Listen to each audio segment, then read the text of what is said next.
ناظرین، آج کی بات اشفاق عباسی کے ساتھ۔ ناظرین، گزشتہ روز D G I S P R نے ایک طویل پریس کانفرنس کی اور اس میں زیادہ تر جو باتیں ہوئی اور کی گئی وہ 9 مئی کے حوالے سے تھی۔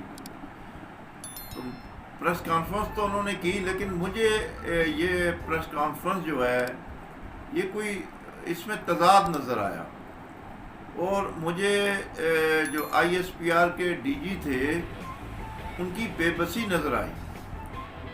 وہ اس لیے کہ D G I S P R ایک طرف کہتے ہیں کہ 9 مئی کے واقعات میں ملوث جو گروہ ہے، جو شرپسند ہیں، انہیں سزا دینی پڑے گی۔ یعنی 1 سال بعد یہ اب بھی ان کو یعنی یہ غیر یقینی صورتحال ہے کہ ان کو سزا دینی پڑے گی۔ پھر دوسری طرف وہ اپنا رونا رو رہے ہیں کہ جی فوج پہ حملہ ہوا، جی ایچ کیو پہ ہوا، پھر انہوں نے ویڈیو وغیرہ دکھائی لوگوں کو، جو وہاں بیٹھے ہوتے صحافی حضرات ان کو انہوں نے ویڈیو دکھائی۔ اچھا، پوری یعنی چینل پہ یہ سب کچھ چلتا رہا۔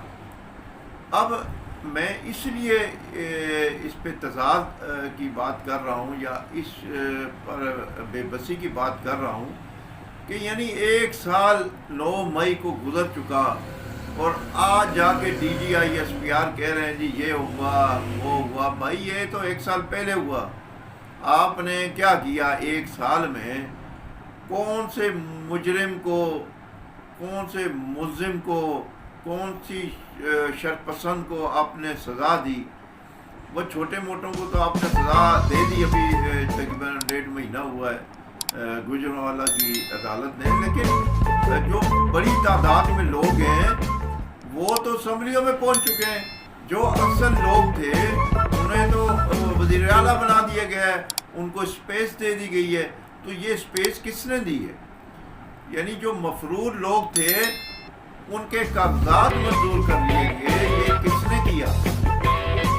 پھر جو ایک مونس الہی صاحب ہیں وہ بیرون ملک بیٹھے ہوئے ہیں، مفرور ہیں عدالتی، انہیں وہاں سے ان کے کاغذات ایکسیپٹ کر کے وہ الیکشن لڑے ہیں۔ تو یہ کون سا قانون ہے؟ یہ کون سی قانون کے تحت یہ کام ہو رہے ہیں؟ اب آپ کہہ رہے ہیں کہ جی 9 مئی کے واقعات میں ان کو سزا ملنی چاہیے۔ بھائی سزا تو بہت پہلے مل جانی چاہیے تھی، لیکن آپ لوگ انہیں اسپیس دے رہے ہیں اور یہ جان بوجھ کر دے رہے ہیں۔ اور جیسے ہی دوسرے لمحے انہوں نے کیا کہا، دوسرے لمحے یہ کہہ رہے ہیں، ایک طرف کہہ رہے ہیں سزا ملنی چاہیے، دینی پڑے گی، دوسری طرف اسی وقت 10-15 منٹ بعد کہتے ہیں دیجیے انہیں، اگر یہ صدقے دل سے معافی مانگیں تو پھر بات ہو سکتی ہے، یعنی ان کی معافی قبول کی جا سکتی ہے۔ یعنی ایک طرف آپ کہہ رہے ہیں پڑے گی، سزا دینا پڑے گی، دوسری طرف معافی کا بھی تقاضا کر رہے ہیں۔ یہ بے بسی آپ کی نظر آ رہی ہے D G I S P R صاحب، یہ آپ کی بے بسی صاف نظر آ رہی ہے کہ آپ بے بس ہیں عمران خان کے سامنے، یا پی ٹی آئی کے سامنے، یا وہ جو شرپسند لوگ ہیں ان کے سامنے آپ کی بے بسی والی یہ پریس کانفرنس تھی۔ معذرت کے ساتھ یہ ایک سچ ہے، کڑوا سچ ہے جو میں کہہ رہا ہوں، اس میں یہ حقیقت ہے۔ پھر آپ کہتے ہیں کہ جی ٹھیک ہے جی جوڈیشل کمیشن بنا لیں، جوڈیشل کمیشن بنائیں، لیکن وہ 2014 سے بنائیں جب دھرنے ہو رہے تھے، جب دھرنے کیے گئے، جب یہ حملہ کیا گیا پی ٹی وی پہ، پارلیمنٹ ہاؤس پہ۔ تو معذرت کے ساتھ D G I S P R صاحب، یہ بھی کون ملوث تھا ان حملوں میں، ان کے پیچھے سپورٹ کون کر رہا تھا، یہ تو آپ کو سب پتہ ہے۔ تو آپ یہ کیوں یعنی اس کو ایک متنازع بنا رہے ہیں؟ یعنی ایک جنہوں نے حملے کیے ان کی یعنی جو مطالبہ ہے اس کو آپ مان رہے ہیں کہ جی جوڈیشل کمیشن ٹھیک ہے جی بنا دیں۔ یعنی یہ آپ کی بے بسی نظر آ رہی ہے نا اس میں۔ بھائی جو مجرم ہیں، جن کی ویڈیو موجود ہیں، جن کی آوازیں موجود ہیں، جو حملے کرنے کی ترغیب دے رہے ہیں، وہ آپ کے پاس موجود ہے، لیکن آپ ان کو پکڑنے کے بجائے انہیں سزائیں دلوانے کے بجائے ان کے مطالبات کو مان رہے ہیں. یہ عجیب مطلب یہاں اس ملک کی صورتحال ہے. اب جب 2014 سے شروع ہوگا تو کون ہے اس میں؟ جنرل باجوہ صاحب موجود ہیں، جنرل فیض حمید صاحب ہیں، ثاقب نثار صاحب ہیں، آصف سعید کھوسہ صاحب ہیں، اور بہت سے لوگ ہیں جو ان دھرنوں میں پی ٹی وی حملوں میں ملوث تھے. آج آپ کہہ رہے ہیں کہ جی اس وقت اگر سزا ہو جاتی تو یہ 9 مئی نہیں ہوتا. بالکل آپ یہ ٹھیک کہہ رہے ہیں، آپ نے بالکل درست بات کہی، 101% درست بات کی. لیکن وہ اس وقت کیوں نہیں کیا آپ لوگوں نے؟ اس وقت یہ پاک فوج یا D G I S P R یا ایجنسیاں کی یہ کہاں تھی؟ کیوں نہیں اس شک کو پکڑا؟ کیوں نہیں اس وقت شرط پسندوں جنہوں نے ایک ایس پی کو سر عام ڈنڈے مارے، وہ مرتے مرتے بچا، انہوں نے پی ٹی وی پہ حملے کیے، وہاں پر جا قبضے کیے، انہوں نے توڑ پھوڑ کی، پارلیمنٹ ہاؤس میں گھس گئے. یعنی آپ لوگ اس کے ذمہ دار ہیں اور کوئی ذمہ دار نہیں ہے. یعنی آپ ٹی وی پہ بیٹھ کے سیاستدانوں کی طرح اپنا رونا رو رہے ہیں. جی ہاں ٹھیک ہے جی کیوں عدالتی کمیشن آپ بنا رہے ہیں؟ ان کے کہنے پہ بنا رہے ہیں. کمال ہو گئی. آپ کے پاس ہر چیز موجود ہے، آپ عدالتوں میں جا کے ثابت کر کے انہیں سزائیں دیں. مطلب آپ کی بے بسی نظر آئی اور آپ کا تضاد بھی نظر آیا، اور یعنی یہ کمزوری ظاہر کی ہے اس پریس کانفرنس میں. D G I S P R صاحب نے یہ کمزوری نظر آئی ہے کہ آپ ایک جو مجرم ہیں انہیں کہہ رہے ہیں کہ ٹھیک ہے جی عدالتی کمیشن بنائیں. تو بھائی یہ جو کچھ انہوں نے کیا اس پر عدالتی کمیشن بنایا جائے. جبکہ جب نواز شریف کے ساتھ کیا گیا تھا تو انہیں تو آپ نے 2 مہینے کے اندر یعنی مسلسل تاریخیں روزانہ کی بنیاد پر ان کی ہائرنگ کر کے انہیں سزا دے دی گئی، انہیں نائل کر دیا گیا.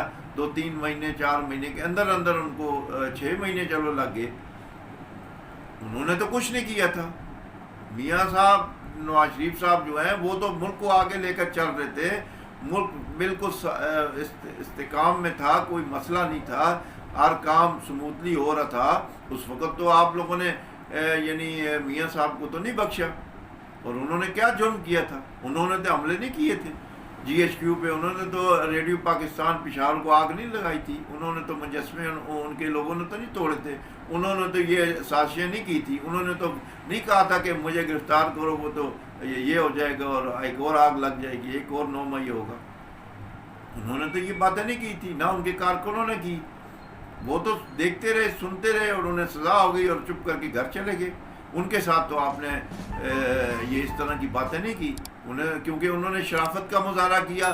وہ ایک سیاسی لیڈر ہیں، انہوں نے ایک جعلی مقدمے برداشت کیے اور وہ نائل ہوئے اور چلے گئے. اس کے بعد پھر ملک کی حالت کی گئی. اس میں جنرل باجوہ صاحب، جنرل فیض حمید، میاں ثاقب صاحب، آصف سعید کھوسہ، اعجاز الحسن، یہ سب شامل تھے. عطا بندیال صاحب، یہ سب شامل تھے. تو انہیں کٹہرے میں لائیں. یعنی آپ خود کہہ رہے ہیں کہ جی ہم جوڈیشل کمیشن بنائیں گے. بھائی کیوں بنائیں گے جوڈیشل کمیشن؟ جوڈیشل کمیشن اس پر بنتا ہے جس پر عوام ہو، شک و شبہ ہو. یہاں پر شک و شبے کی گنجائش ہی نہیں ہے. آپ ریلیف دیے جا رہے ہیں. آپ نے ان لوگوں کو اسمبلیوں میں بھیجا، ان کے کاغذات ایکسیپٹ کیے، قبول ہوئے، اور انہیں اسمبلیوں میں بھیج کر وہ آج آپ کے سر پر چڑھے ہوئے ہیں. آج وہ مطالبے کر رہے ہیں اور آپ بے بسی کی تصویر بنے ہوئے ہیں. یہ صاف نظر آ رہا ہے. پھر جو بانی P T I Imran Khan صاحب بیٹھے ہوئے ہیں جیل میں، انہیں ہر سہولت دی جا رہی ہے. انہیں ہر سہولت موجود ہے. انہیں وہ میٹنگ بھی وہاں کر رہے ہیں، وہیں سے وہ ان کو ڈکٹیشن دے رہے ہیں، اپنے کارکنوں کو، اپنے لیڈران کو، اپنی پارٹی کے عہدیداران کو. امین گنڈاپور جو وزیر اعلیٰ، ان کو بنا دیا گیا، جو سب مین مجرم تھے. جو عمر ایوب صاحب، وہ مفروض تھے، وہ قومی اسمبلی کے ممبر بن گئے. بھائی یہ کیا مذاق ہے اس ملک کے ساتھ؟ یعنی آپ لوگ یہ کیا مذاق کر رہے ہیں؟ نواز شریف کے ساتھ آپ نے بالکل جلدی کر کے اسے فارغ کر دیا، حالانکہ اس شخص نے کوئی ایسا غیر قانونی اقدام نہیں کیا، جبکہ جس نے کیا ہے اسے 1 سال ہو گیا ہے. آپ یہاں بے بسی کی تصویر بنے ہوئے ہیں اور انہوں نے یہ کیا، انہوں نے یہ کیا، انہیں سزا دینی پڑے گی، دینی چاہیے. یہ کون سے آپ باتیں کر رہے ہیں؟ کس کو کہہ رہے ہیں؟ کس کو کہہ رہے ہیں؟ یہی عدلیہ بیٹھی ہوئی تھی جب نواز شریف کو سزا دی گئی. اعجاز الحسن ایک مانیٹرنگ جج بنے تھے اور وہ جو جے آئی ٹی بنی اس میں آئی بی، آئی ایس آئی سب کے وہاں نمائندے موجود تھے. یہ کون سا قانون تھا؟ یہ کون سے قانون کے تحت جے آئی ٹی بنی تھی؟ یہ کون سے قانون کے تحت اعجاز الحسن صاحب مانیٹرنگ جج بنے تھے نواز شریف کے کیس میں؟ اس کے بعد انہوں نے مانیٹرنگ جج کے علاوہ نواز شریف کو یعنی اتنی جلدی سزا دی گئی کہ اتنی جلدی تو میرے خیال میں کسی کو نہیں سزا دی جاتی، لیکن انہیں جلدی تھی، انہیں سزا دی گئی. اس کے بعد سے پھر ملک جو ہے آج اس حالت تک پہنچ چکا ہے. تو میں نہیں سمجھتا کہ D G I S P R نے کوئی بڑی پریس کانفرنس کی اور بڑا وہ کیا. یہ ان کی بے بسی تھی، یہ ان کا تضاد تھا کہ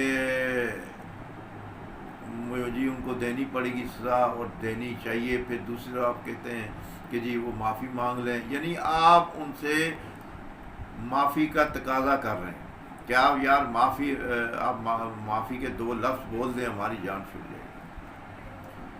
مطلب یہ کوئی فوج، ایک آرمی ہے جو کسی ایک کی آرمی نہیں ہے، ملک کی آرمی ہے، اس ملک کی فوج ہے جس پر حملے کیے گئے. یہ آج تاریخ میں کبھی نہیں ہوا پاکستان کی. تو آج 1 سال گزر چکا ہے، 1 سال بعد آ کے یہ پریس کانفرنس کر کے تو میں سمجھتا ہوں کہ پاک فوج نے، اسٹیبلشمنٹ نے اپنی کمزوری ظاہر کی ہے، اپنی بے بسی ظاہر کی ہے، اپنے آپ کو کمزور کیا ہے. ناظرین، میرا یہ یوٹیوب چینل صاحبان نیوز سبسکرائب کریں، شیئر کریں، لائک کریں. کوئی سوال ہو تو کمنٹس میں ضرور بتائیے گا، میں اس کا جواب دوں گا انشاءاللہ. اللہ حافظ.